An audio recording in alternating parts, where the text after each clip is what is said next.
Le parquet n'a aucun élément pour attribuer ce meurtre à M. Mouriba. M. Mouriba a été requis légalement pour aller faire le maintien d'ordre à Amdalaï. Et c'était la nuit, je vous rappelle. C'était la nuit. Les gens viennent, ce ne sont pas des manifestants. Ce n'étaient pas des manifestants. Un groupe de personnes vient, armé en armes blanches, comme il l'a dit, avec des machettes, des lance-pierres, des cailloux et autres.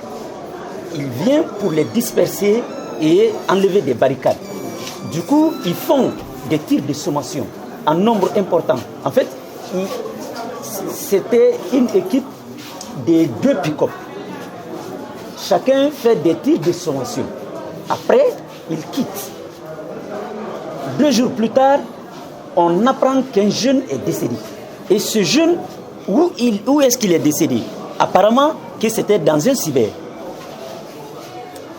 Des tirs verticaux, ce sont des tirs qu'on fait à l'air, verticalement.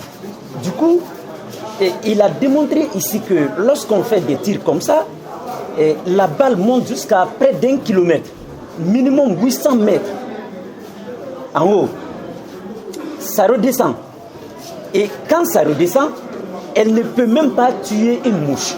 Comment se fait-il qu'une telle balle peut perforer le toit, les plafonds, descendre dans un bâtiment et donner la mort à quelqu'un? C'est quand même compliqué, c'est vraiment compliqué. J'ai compris d'ailleurs que à l'instruction n'a pas été assez sérieuse. Elle n'a pas été sérieuse parce qu'il y a ce qu'on appelle un rapport délivré par la police scientifique.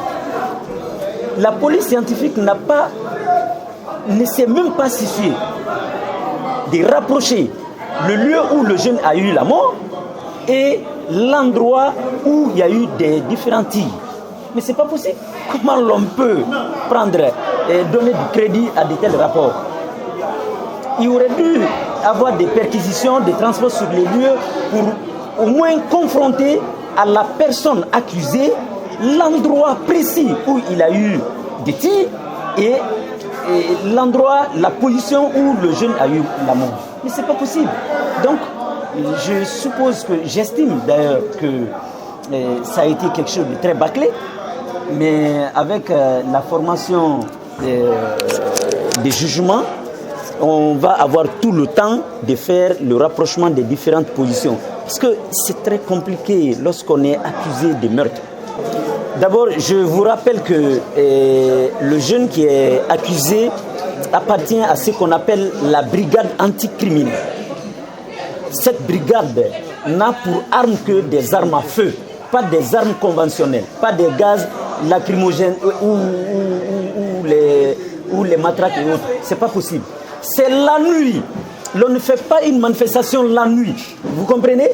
Selon moi, Mouriba n'a pas tué quelqu'un. Les armes de Mouriba n'ont pas tué quelqu'un. Les balles de Mouriba n'ont pas atteint quelqu'un.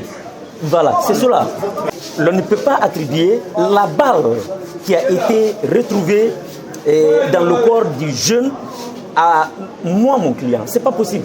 Je me bats pour que la justice reconnaisse à mon client qui n'est coupable de rien et qui n'a absolument rien fait tel que la réalité le recommande. Mais est-ce que vous mettez en cause la sincérité du rapport de la police? Ah bon, forcément, ce n'est pas un rapport sérieux. Si c'était un rapport sérieux, il allait avoir au-delà de la perquisition, il allait avoir du transport sur les lieux. On allait au moins prendre l'accusé et l'amener sur le terrain. Où est-ce que vous avez tenu des tirs?